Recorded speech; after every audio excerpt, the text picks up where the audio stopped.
Irreverent, entertaining, cool. You're listening to LA Talk Radio.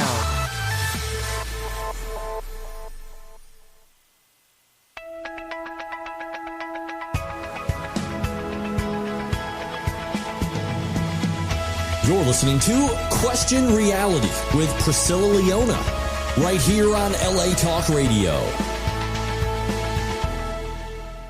Hello, and welcome to Question Reality. I'm Priscilla Leona, producer and host of this show, and we are coming to you live from Los Angeles, California.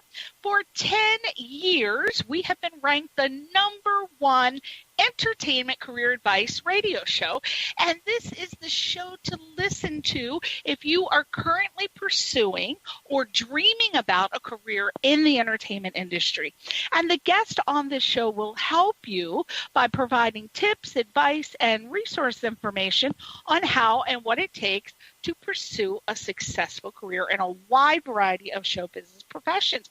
I think I'm becoming verklempt here. I didn't drink any water, and I think there's a little frog in my throat. Let me just clear myself out a little bit. Sorry about that, but I want to sound smooth as silk over here. So there you go. Now, just to tell you a little bit about our guest, we have a plethora of entertainment guests. We have Emmy winners, Grammy winners, Tony Award winners. We have reality TV stars, film and music producers, film, television, theater directors. We have casting directors, talent managers, screenwriters, actors, singers, songwriters, comedians, writers. I love my behind-the-scenes people, my script supervisors, stunt people, and once in a while we throw in an entertainment attorney because hopefully you'll get to the point where you need one, so we throw them in there around December. So that's the month to listen for our entertainment attorneys. Now, if you missed any of our shows, go to our archive page on the latalkradio.com website and search for our show title, which is Question Reality, or you can search by my name. Again, you should know it, but just in case, Priscilla Leona. And all of the Question Reality shows are also available on iTunes, Google Play, and Stitcher.com. And I want you to go and get your free mobile app on the homepage of the LA Talk Radio website. It's located on the right-hand side towards the bottom. You have to scroll, and then eventually you'll get it. But you definitely want to get the mobile app because we have the hottest shows on the radio. I'm telling you, it just, you need some sex advice? Well, we got somebody for you. You want to learn how to play guitar? There's someone for you. Do you want to learn about the Bible? Well, we have someone to teach you about the Bible. I mean, it is just a wide variety of shows on LA Talk Radio. So get that mobile app. There's always a show for you. And finally, if you want to be a guest on the show and you're working professionally in the business, show business, or you want to refer someone to promote themselves or showcase themselves, their products, and just genuinely help listeners with sage career advice, we are currently booking for October, November, and December. We only have a couple spots. I only do two dates in November and 2 dates in December because, you know, I take a month-long vacation. So I just need to energize myself. After I talk myself to death the whole year, I need a month to recuperate. So, again, go to our official website, which is different from latalkradio.com.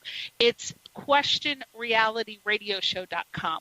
questionrealityradioshow.com, and that has a list of all the guests, upcoming guests, past guests, and then you click on the contact link and submit for interview consideration.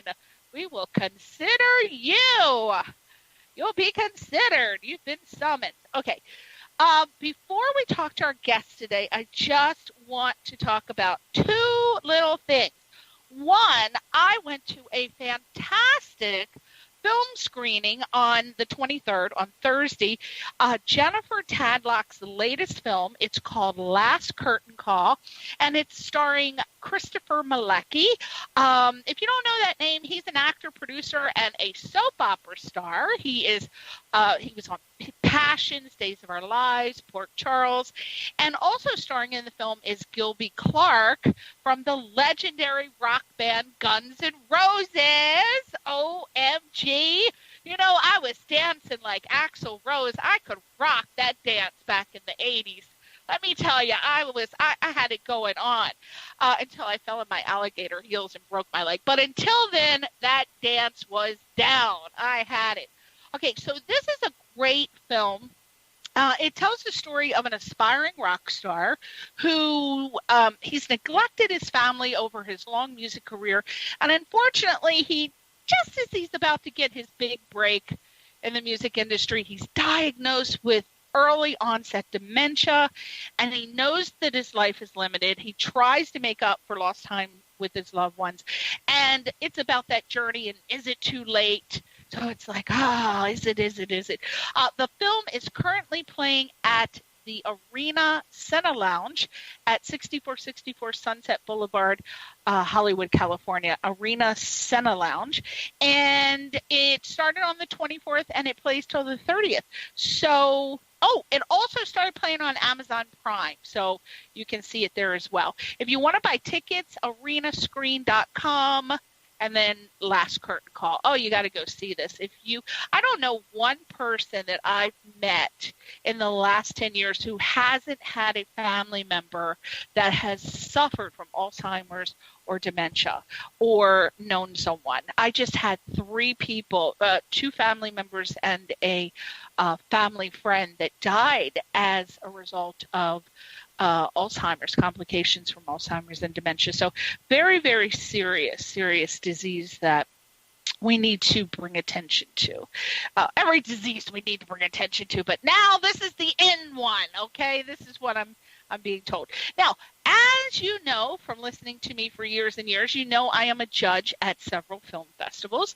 I am a judge for the Burbank International Film Festival, and I'm also a judge for the NSAEN Film Festival, and at different times they have different submission time periods. Well, right now, if you go to NSAEN.com/online film festival, you can submit for this film festival. It's fantastic. And I tell you why I love this.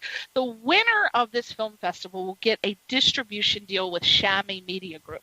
And Chamois is a company that distributes media content worldwide through cable TV, mobile, online digital platform, airlines, physical outlets. So obviously, we all know what a film festival is, but what I wanted everyone to know is that NSAEN Film Festival, what I love about them is they recognize that there's a growing community of disabled filmmakers, and they enthusiastically and encourage and invite them to participate by submitting their films.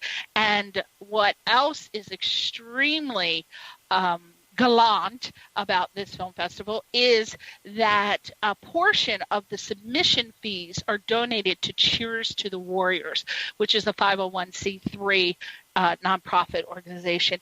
And the primary mission that we have is to provide financial assistance through monetary grants to U.S. veterans who've been injured in combat. And not a lot of film festivals do that. Before you submit to a film festival and you have to pay your hard-earned money, you want to look and see, where's this money going? There are a lot of other things, and we're going to have a whole big film festival. I think we'll have maybe 3 or 4, maybe 5 film festival founders on to tell you the real scoop about the film festivals, because I am continually asked. I've submitted to 25 film festivals, and not one of them I've heard back from. Why? Well, I'll tell you why, but not today, because it's a long, drawn-out process. But there are reasons. Okay. And last, before we talk to our guest today, I want to give a shout-out to Janet Fuhrmaneck.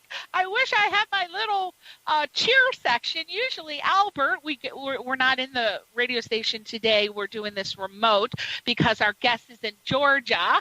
So, and I'm in LA, so I can't push the little button that Albert usually pushes when I announce someone. He has like this really cool cheer, and it's like the crowd cheering. So Janet, just imagine the crowd is going, yay, Janet, woo!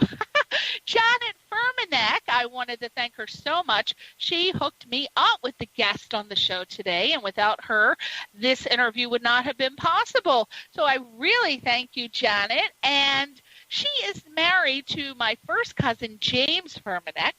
And so it's a long, drawn-out story, but thank you, James. Thank you, Janet, for introducing me to the guest today, who is Jessika Fuhrmaneck. And I also wanted to do a shout-out to Nikki Nicole, who is our other cousin, first cousin. And she said she'd be tuning in today to hear Jessika. So it's going to be kind of an informal. I'm going to have Jessika say hi to Nikki, and Nikki will be psychically sending a hello back. But the guest today, I've already said it, but it is none other than my cousin Jessika Fuhrmaneck. And Jessika is the daughter of James Fuhrmaneck, who is my first cousin from my Aunt Mary. And she is an actor, she is an author, and she's an advocate. And Jessika made her first public appearance at age 4, performing a solo rendition of I Believe in Angels by ABBA on a local radio station. She's performed as a dancer and a singer throughout her childhood, focusing on jazz, blues, and scat. And then as a teen, she performed in many theater productions. And while she was doing that, she was approached because she's absolutely drop-dead gorgeous. She's like sizzle sexy. She's like sizzle sexy. When you go to her website, which I'm going to tell you in a minute, but they're like, what is it? What is it? What is it? She is hot to trot, sizzle sexy girl. Of course, it runs in the family, does it not, ladies? Yes, it does. Okay, so as a teen, she performed for many theater productions. She was approached by modeling agencies, and she got to add swimsuit and hair model to her resume, obviously. And then Jessika decided to move to Hollywood to continue her entertainment career, and has since performed in film and television and theater, and she is currently starring in a faith-based film. And Jessika is also a contributing writer for several online magazines and blogs, and she is proud to announce her very first book called From Pain to Purpose. And this book is a step-by-step guide to help trauma survivors find their way back to life's calling and purpose. And the book is going to be released in spring of 2019. However, today you can do a pre-order. It is available now for pre-orders, and you can go to the website FromPainToPurpose.org. FromPainToPurpose.org. And let me just tell you what her website is so you can see how gorgeous she is. She's just a beauty. I'm just so proud that she's so beautiful, and she's related to moi. Her website is obviously Jessika Fuhrmaneck. And you're like, how the heck do you spell Fuhrmaneck? It is a tricky one. Okay, so her website is, did I call her Janet? Jessika. Please don't tell me I called her Janet. Janet, you're gorgeous too, girl. But Jessika, Jessika, F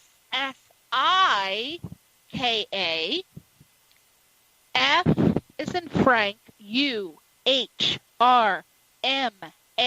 N is in Nancy, N is in Nancy, E-C-K. God, I hope I got that right. If I didn't, I am in trouble. But I feel like I put a little bit too many N's. I think I did. No, I correct that. It's Jessika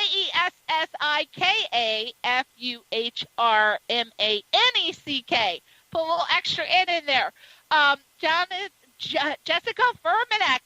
All right, without further ado, I feel like I've had 5 cocktails today. I feel high. I don't even drink or smoke, and I feel like I'm drunk over here. Woo, it's all that. It's that spelling of Fuhrmaneck. Welcome to the show, Jessika. Hi, Priscilla. How are you? Oh,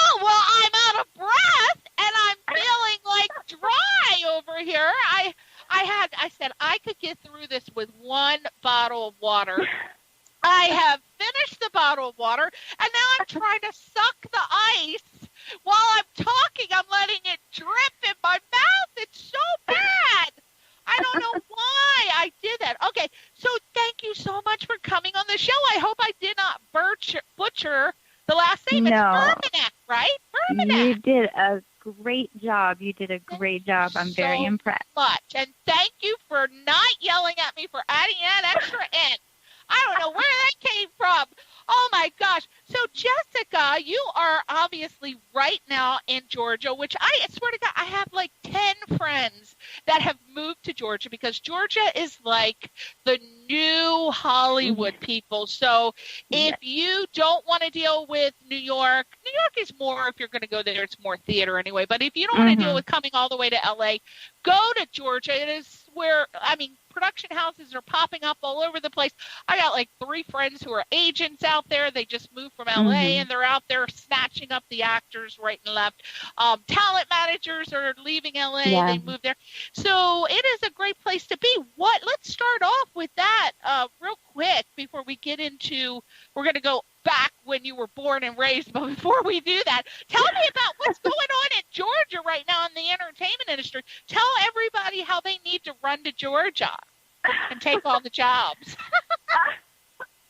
Well, I've been going back and forth all year between Atlanta and the West Coast. And I have to be honest with you, I'm not the only one. I've met at least a dozen people doing the same thing.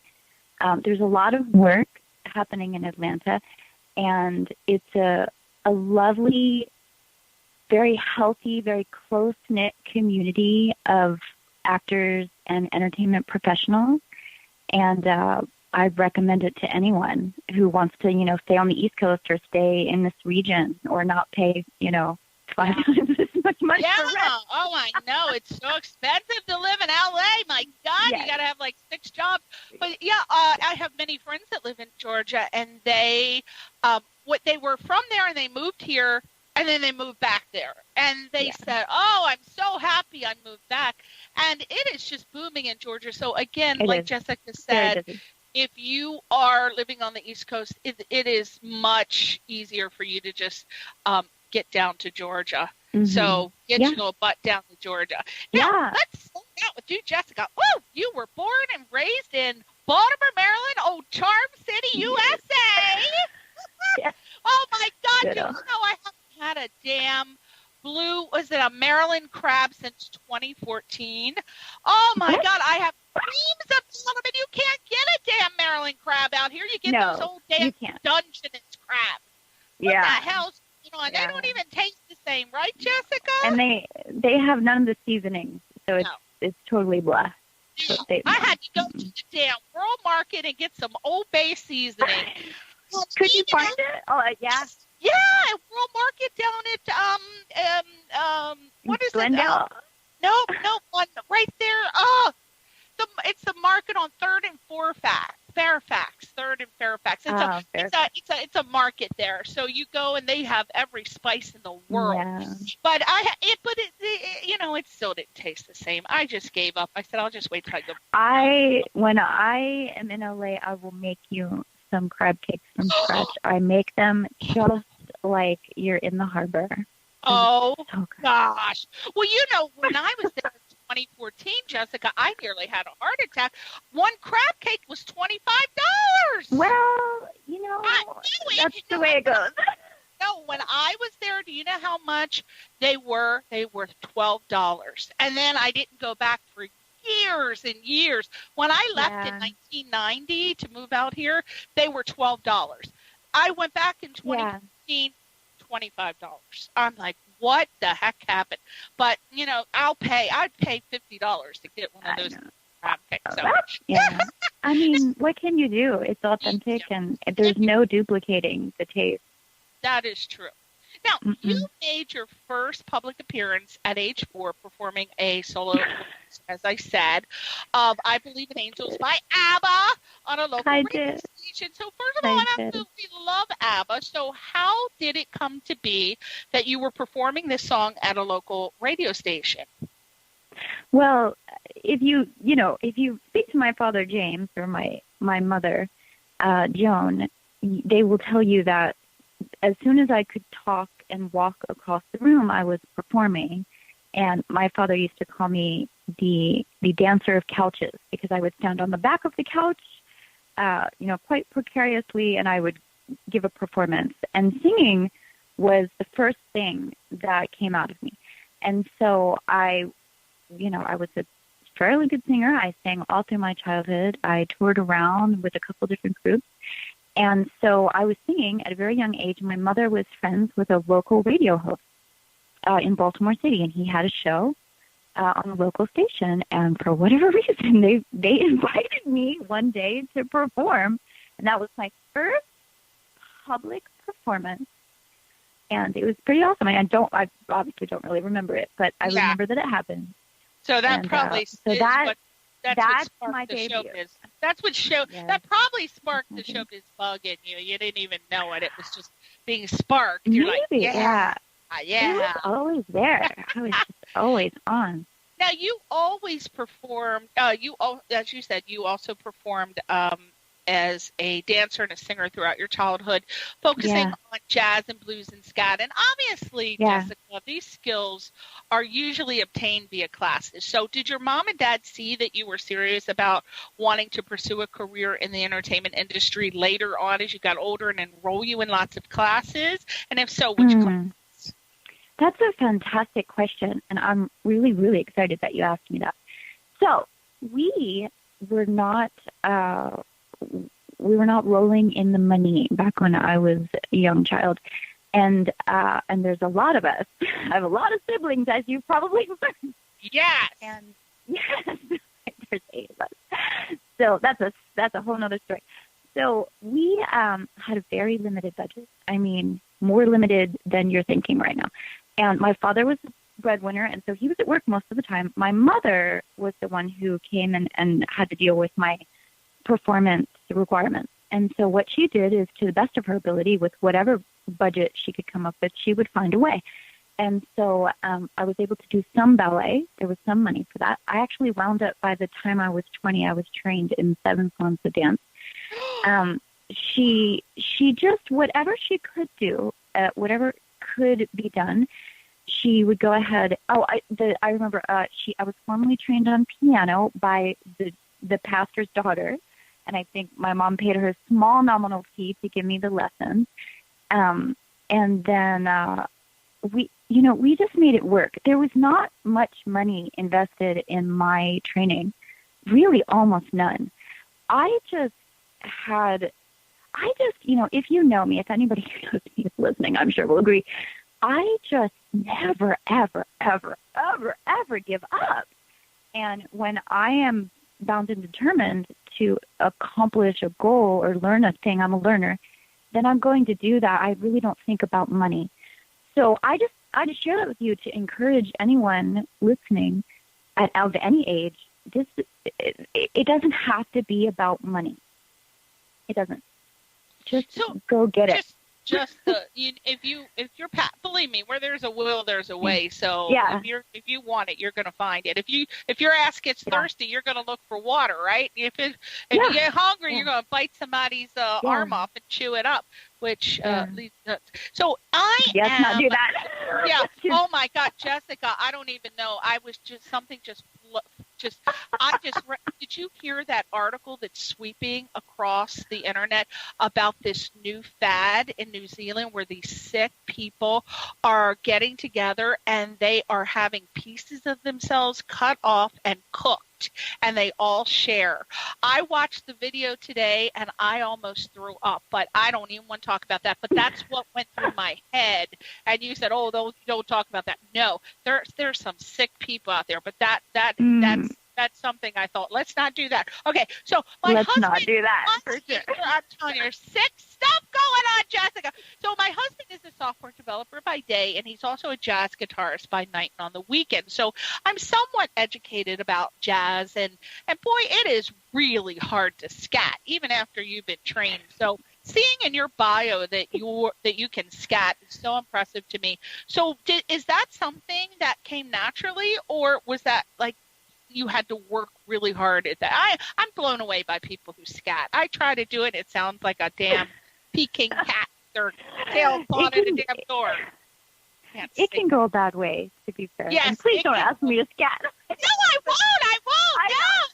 No, but I'm just wondering, how did you learn that? I mean, that usually takes years of experience.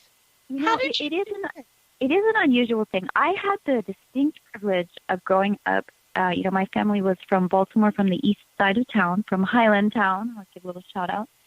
And even though we moved away from there for me to study a little farther out, I just had the privilege of growing up in a city filled with just a deep soul. Baltimore just has a deep soul to it. I'm sure you can attest to that.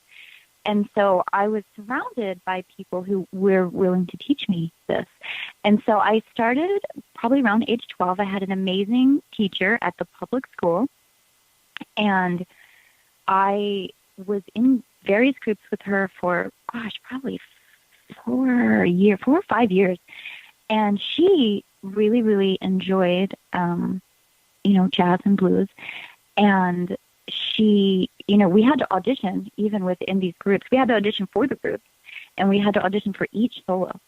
And I got a lot of them, I'm not going to lie. And I don't know. People would... It came naturally. It came so naturally for me to sing jazz and blues and scat. And people used to laugh because, I was young. I was like 90 pounds, little blonde girl with super skinny legs and arms, right? And I would get on stage, and my co-soloists, would be these amazing, young African-American man would come out and he'd start scatting, right? And then they'd be expecting, I don't know what. But I would roll onto stage, and my little old me with my super blonde hair, and I would bust out scat. Wow. And I don't think they were ready for it. Like, what the hell's going on? They had a vision. Wow. I loved it. I still do love it. You're not going to get away. When you come out here, we're going to have you come. My husband plays in all different types of bands, as I told you, and he regularly plays at the Rosenthal Winery in Malibu. So you will be coming to perform at the Rosen. Absolutely. It is so cool. It's right on the beach. There's like celebrities. There's like entertainment crowd. You will love it. Will you get up on the stage and do some singing for us? I will do that for you. Yes! All right, you heard it. She's locked the promise in. Okay, so as a teen, you performed in many theater productions, and you were constantly approached, as we talked about, by modeling agencies and adding swimsuit and hair model to your resume. And I was just thinking, oh, my God, wow. Most of us can only dream about doing all of that in one lifetime, especially being approached by modeling agencies for swimsuit and hair modeling, right? So I was thinking about myself. I was looking at you, and I'm like, damn, she's got some Pantene hair. Because after I get out of the damn shower, Jessika, I swear to God, girl, it looks like I have been literally and figuratively electrocuted. I don't know what happened. I know. So am I. It takes like 5 hair care products to whip this shit in shape. It takes, and your mane is on fleek, girl. It is on. I'm like, damn, he looks good. So anyway, what exciting things happened to you that you can share with us as when you were a swimsuit and hair model? You probably got like all kinds of cool stuff, and it was probably a very rich and rewarding experience to add to being a teenager. I mean, I'd personally love it. My God, I haven't worn a swimsuit since I was 7. Like, oh, what the hell? This bikini will fit around my ankle now, but that's it. That's all we're getting on my bikini in. So tell me, what the hell happened? What's going on? Well, what happened is the current chest size that I was since like 5th grade. So that's what happened. And so when I was a teen, I started in theater as a teen, but I did the bulk of my theater work in my 20s, to be clear. But I was approached by 2 or 3 of the major modeling agencies in the tri-state area when I was just a teen. And because of the shape of me, I was almost always booked for swimwear. Yeah. And I did do runway, and I did hair, because that's so easy for me with the hair. Yes, it is. Let's yeah. just point that out yet. People, go to her website, JessikaFuhrmaneck.com, and take a look at that damn hair. I want a scalper back right now. Scalp mine, wear it as a wig. I want her hair. But what I want to know specifically is, I know today is a lot different than when you were approached, but what tips, just a couple, like maybe 1 or 2, what tips or advice do you have for anyone who is approached in a similar manner today? What would you say, like some sort of advice? Okay, so here's the deal. So I got lucky in that I was approached by very professional organizations. I was referred to professional modeling agencies, and I didn't experience scams. But at the same time, as a teen, I'm like developing my value, my understanding of self, and why I have value as a woman, as a person, as human. And it was a little tricky. It messed with my mind a little bit, because we are the product, and we are the sale, we are the product, we are the object. And I had some difficulties. I had some dark moments with the modeling agency, as I'm sure most models have. So I would advise 2 things. 1, the reason that I was placed with real agencies, we'll just put it that way, was because I listened to the referrals of friends and colleagues. So please, never, ever, ever, if possible, if at all possible, don't just go online and start signing up for modeling agencies. Please work within your inner circle as a young person and ask for referrals from family, from friends, from older friends, from friends of your parents, from anyone in the industry who can say, look, I work with this agency, this is a legitimate agency, this is real work, this is the actual work that's going to happen, not someone asking you to spend a bunch of money for no reason or send you on strange things. And secondly... And nobody in the mall, people. Nobody in the mall. Oh, my gosh, never once did I ever do anything with anything in the mall. And secondly, find yourself a mentor, or you talk to your mom, because you're going to become the object, and everything is going to be based on the flatness of your stomach, right? And I didn't do well. I did things to keep my stomach flat and did not eat at all sometimes. And I booked, and I knew they would book me if I looked like that. But later, and this is points to the book. I know, we're coming to it. We're about to come to it. Later, I had many years of recovery to get my head on straight about who I am and why I have value. So have a mentor or someone who you can say, hey, this is what I'm thinking about myself, and they can say back to you the truth. Absolutely. So obviously you remain interested to be in the entertainment industry for you to actually move to Hollywood, to continue your entertainment career. And it seemed to be the right choice for you to make, because since you've been here, you performed in film and television and theater, and you're currently starring in a faith-based film, which sounds so exciting. So let's start out with, tell us the name of the film, the character that you play, what stage of production it's in, pre, post, blah, blah, blah, and how you were cast in the film. I'm throwing a lot of questions, but since you're an actress, you'll remember every one of them. Okay, so we'll start with that. So the name of the film, the character you play, what stage of production, and how you were cast in the film. Okay, the film is tentatively titled Bloom, Bloom. I'm cast as the lead, but there are really 5 characters of women who are recovering from trauma experiences and just overcoming that, and in a way that's very inspirational to the audience without telling you the whole plot. And the 5 stories sort of interweave. And the way that I was cast is crazy. So I'm going to make a long story so short. So I left the entertainment industry because of harassment and exploitation. I went through some really tough stuff in Hollywood. Oh, you're skipping it. That was going to be the best part. I was giving you 15 minutes for that one. Don't ruin it. We're going to do a big build up to the book. We want to do a big build up to the book. Just name just do because I want you to just go full into it with emotion when we get to it. There's a method to the madness. So the name of the film is Bloom. It's a faith-based film, and you are cast in the film. And okay, so let's move on to when you moved here. What type of classes did you take, if any, and do you recommend? What is your recommendation on what do you feel are the most prominent acting techniques? Because people are very confused, Jessika, and I constantly get the question.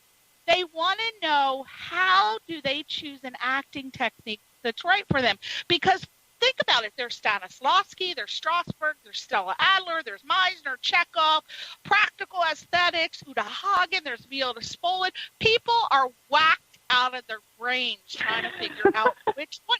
Because, Jessika, as you know, these classes are expensive. And they end up spending like $350, and then they say, I spent more than that. It. Well, that's for the first class. $10,000. Yeah. Oh, yeah, because they'll go to one, $350, and they're like, no, that's not for me. And then another one, and then another. And next thing you know, you're spending thousands of dollars, right? So thousands. Yes, literally thousands. How does somebody figure it out before? Because not every some people are not method. Some people are not English mask. Some people, it's very hard for me to tell them because the price is so hard. So here's what I say, and then maybe you have something different. I tell them to find classes that they can audit. Because if you're smart and you go to a class, first of all, if it's a legitimate teacher, they're going to let you audit because they're so confident and secure in their acting abilities, teaching abilities that they will let you audit because they just know you're going to become a student. So that is my tip. Exactly. Give me one tip. I wholeheartedly agree with you. I have never been told by a legitimate acting training workshop school that I couldn't audit. They've always let me audit if they were legitimate. Here's what I did when I was 20. I am trained in all of them. I got training in all of them. And I found out how my spirit works and how my mind works and how my heart works and how my body works. And so that's the style I follow, and I add to it as I learn. I think it's okay to spend some money. You're not really going to find out the depths of it unless you do. So be at peace with that. I mean, you don't have to spend $10,000 like I did, but you could. It just depends. It depends on, if you have it. And so I'm at a point now where I really don't like to go and spend $600 or $500 to go to a 3-day workshop or to do a 3-month class or whatever. What I do, I really, really thrive at workshops, local workshops with actors, and there is no fee usually. You just come together as a small group of actors who like to work with each other, and there's usually some professional, maybe a little more known person leading it or co-facilitating it. I love those. I go in Atlanta, because I'm a union member, I am invited to a conservatory that's completely free for me as a member. And I go to those. They're just about once a month. And you go in and you have 2 choices. You can watch or you can participate. And you just have to sign up to be able to read. And you're not going to get chosen every time, but you'll get chosen 2 or 3 times a year. And you can read in front of 45, 50 other actors, and casting agents are there, and well-known actors with credits who can give you some real solid feedback, and that's totally free. I really like, at this day and age, I really love the free stuff. I do think, though, when I was 20 and I was, exiting childhood performance and entering professional paying, union work, I needed to be formally trained in all of them so that I could find out what's my method, what's my style. And I have to say, you must allow me to say this, I am not an acting snob. I do not walk into a room or a crew or a set or a production or theater and say, if you're not doing this style, then you just aren't an actor. That really drives me a little bit crazy. Every human was made so specifically by God. And my mind and my heart and my spirit works this way. And if I tell the story and the audience is inspired, then let me have my way. Don't pick me apart. Don't tell me your way is better. The elitism is a distraction from actually getting the work done. Absolutely. Oh, here, girl. Now, all about, here you go. Now, here, the moment we've been waiting for. All right, you are a contributing writer for several online magazines and blogs, and you are on this show to promote your first book, again called From Pain to Purpose, which is a step-by-step guide to help trauma survivors find their way back to their life's calling and purpose. So we've all been waiting for this. You stated that for the first 10 years in Hollywood, you experienced harassment, exploitation, and even assault at the hands of male performers, directors, and producers. And this caused you to take a long break from performing, and you turned your focus towards your own recovery from trauma. So if you feel comfortable talking about it, which I assume you do, or you won't be on the show, can you tell our audience, tell our audience your story from the inception, and also what was the breaking point that made you take a long break from the entertainment industry? There had to be something. There had to be like some sort of, that was a breaking point.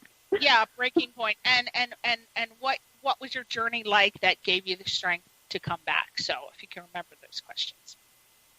Well, I've got it. Well, I'll start by saying I am a childhood abuse survivor. So there was some sexual abuse in my childhood, and that was sort of planted the seed of, this is what we use you for. Like, that's kind of the message I received, right? And so imagine that seed's in the back of my mind, and I'm performing, and I'm working, and I'm auditioning, and I'm working on set, and I've got people in authority, just like when I was a child, right, pushing me, or I've been drugged, I've been assaulted, just doing all of these things, and in the back of my head, I still have that message ringing, well, this is what you're for, right? Like, this is what we use you for.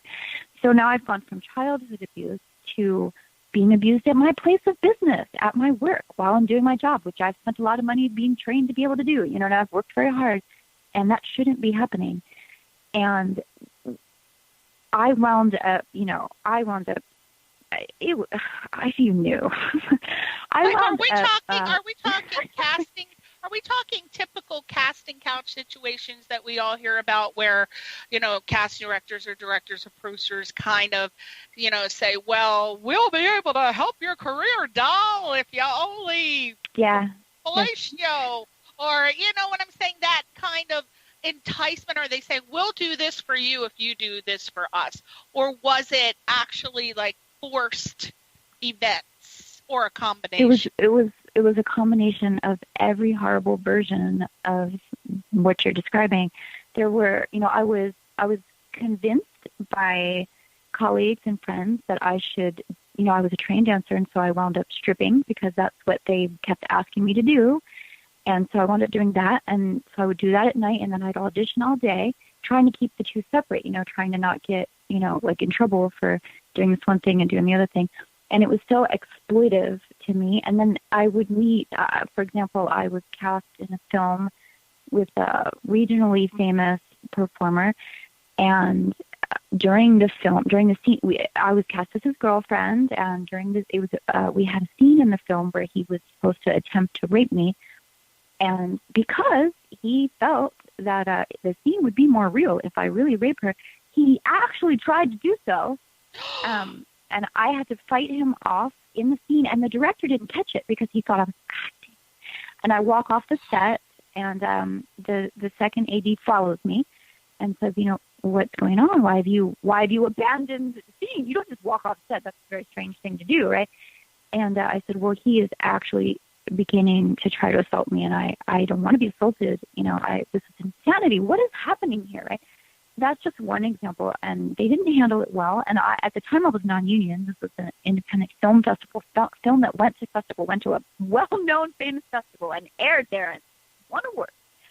And so I'm just keeping my mouth shut, because if I call the police, if I tell everybody in an uproar, back in these days, you get blacklisted. You'll never work again. They'll tell every other director, every other producer, and you're not going to be invited to work. And so I kept keeping my mouth shut. I kept keeping my mouth shut, and I kept keeping my mouth shut. I eventually got out of the club because that was garbage, and I wasn't feeling good about that, and I wasn't being treated well. And at the end of it, I was being cast over and over and over and over and over again. And I know you guys don't know me, so you don't know, but like, typically, if my people that know me would say I'm kind of a deep communicator. You would imagine me playing like a deep character, maybe a trauma survivor. That's a good spot for me, something with a lot of depth to it. So I've been cast as stripper, hooker, dancer, stripper. Like, that's all they were casting me as. And I know that we do need to have those parts in our stories, but I felt so exploited, and it felt like there was nothing left of Jessika, and all they wanted was for me to just shut up and be a sex symbol. And at the same time, I'm experiencing violence. I was drugged and raped once, and on the set. I mean, working. No, not on. Oh God! I'm like, what the hell are you working on? What? Well, in the club you're talking. Yeah, well, by a manager at a place of business, and then I was also a dancer, a professional dancer, trained, and so I would be hired by bands to work at clubs in Hollywood, and professional work, theater work, and I was drugged by the bands. It just never ended, and so at the end of it, the breaking point was this. So I'm being treated like, I don't have a word to describe what I was being treated like, but it was clear to me that I was not valued for my intellect. I was not valued as a human. I was just there to be used and misused, and I wasn't really getting that much out of it. I mean, I was getting my few IMDb credits for my work, and I wasn't like winning. Were other girls, were you sharing this story at the time with other actresses as well? Like, did you guys get together and like talk about this and say, watch out for him, watch out for him? Tell us about that. Yes. The one actor who attempted to assault me but was unsuccessful, he actually was successful at a rehearsal raping a fellow dancer of mine. And so I was talking about my difficulties with him, and she shared with me that had happened. And so, yes, we would have conversations. It's not like a predator assaults one actress. Right. No, he just knocks out the whole town. Whoever he can get in the dark room, whoever he can, whoever he can get, he's going to take advantage of. And it was terrible times. And so at the end of it, I was doing what you would say as well. I had a good agent. I was cast. I got the lead in a part. I beat out an A-list celebrity for an independent film. And I had a film in New York. I went to New York for a year to shoot it. I was cast in a smaller role in a major film with a A-list celebrity. And both of the one film was just so much, and everyone has to make their own choice. So you have to realize, like, I'm sharing my story right now as it pertains to how it affected me. I expect every actor to set their own boundaries and know what boundaries are healthy for them. But the two parts that I got were just more of the same, nudity and playing stripper. And I was proud that I had beat out, this A-list actress to get the part, but it kind of didn't matter because I just felt like, once again, I was being exploited in a way. And I walked away. My agent was like, "What are you doing?" You what? Because I was like, I'm done. If all I'm ever going to be is this person who people drug and rape, and this woman who all they see is this body, and this is the only story that you're willing to allow me to participate in and share, then there's no point in me doing this anymore. And so I walked away. Was it the and people were hashtag? shocked. Was the I want to make sure we get this in because the show ends at 5:50. So I want to get this in. Was it the hashtag Me Too moment that that finally, because you walked away, you went on your journey, was it the hashtag Me Too moment that helped you to decide to write the book? And is this what the book is about, like how to deal with it, etc.? Because it's a I wrote the book. So what I was going to say is a couple years ago, a producer, they wrote this amazing faith-based film, and they asked me to dinner, and they invited me to be the lead, and I started crying because I had been feeling like it's time to return, Jessika, and to have such a loving group of people invite me back to work, it made all the difference. And then shortly after I got cast in that, the Me Too movement happened. Wow. And I just thought to myself, and I'm going to get emotional, I can go back to work because in a safe environment. Now. Yeah. Safe environment. And I mean, it's really the Me Too movement. I cannot, I'm going to talk so you get yourself together because it is an emotional thing, but finally some brave people, heroes and heroines really started the Me Too, hashtag Me Too movement and said that, this has been going on for 100 years, people. Now enough is enough. And it seems like a dream that most people in show business are now on board, male and female, and more people are being exposed, and they hopefully will no longer be able to inflict harm. And I think that you saw this day coming. I am so glad that you're finally back and that you get to show the world your acting ability, your writing ability, and all of the other abilities that you were blessed with. And you're a multi-talented, beautiful girl. And I'm so glad that you didn't give up and that you're back. And I want everybody to read this book. Please go to the website oh my God, I'm off the page now. Give it to us, girl. Give it to us, girl. What? Go ahead. The website is from paintopurpose.org.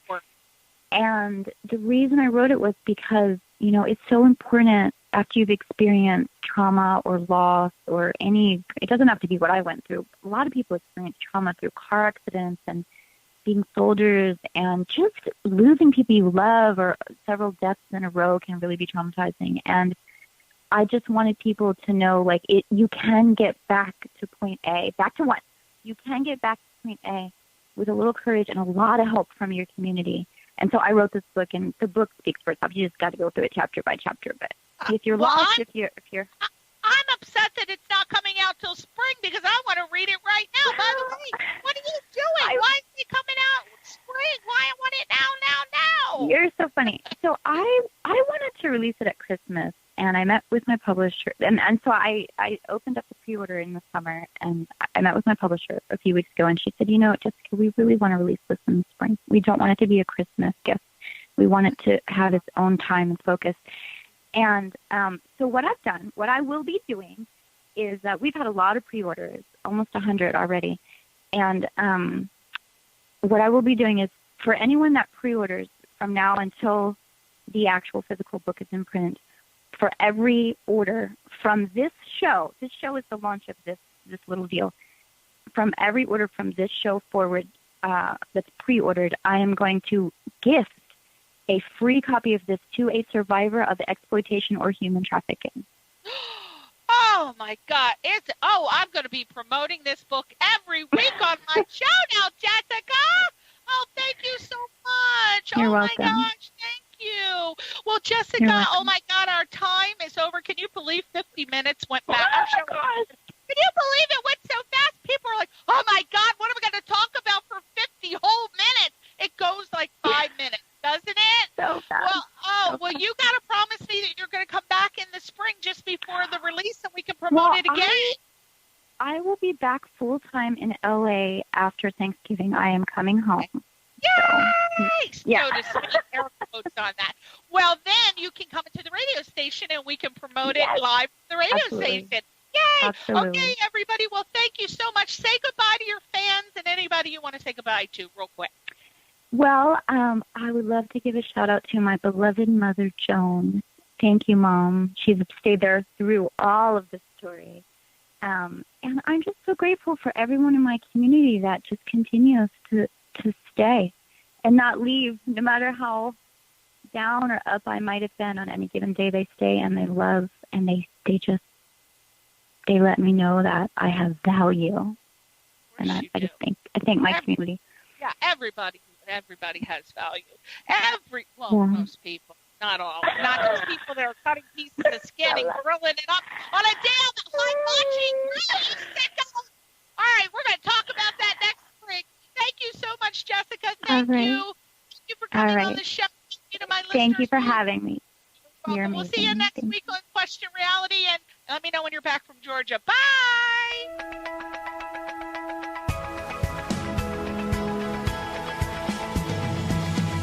You're listening to Question Reality with Priscilla Leona, right here on LA Talk Radio.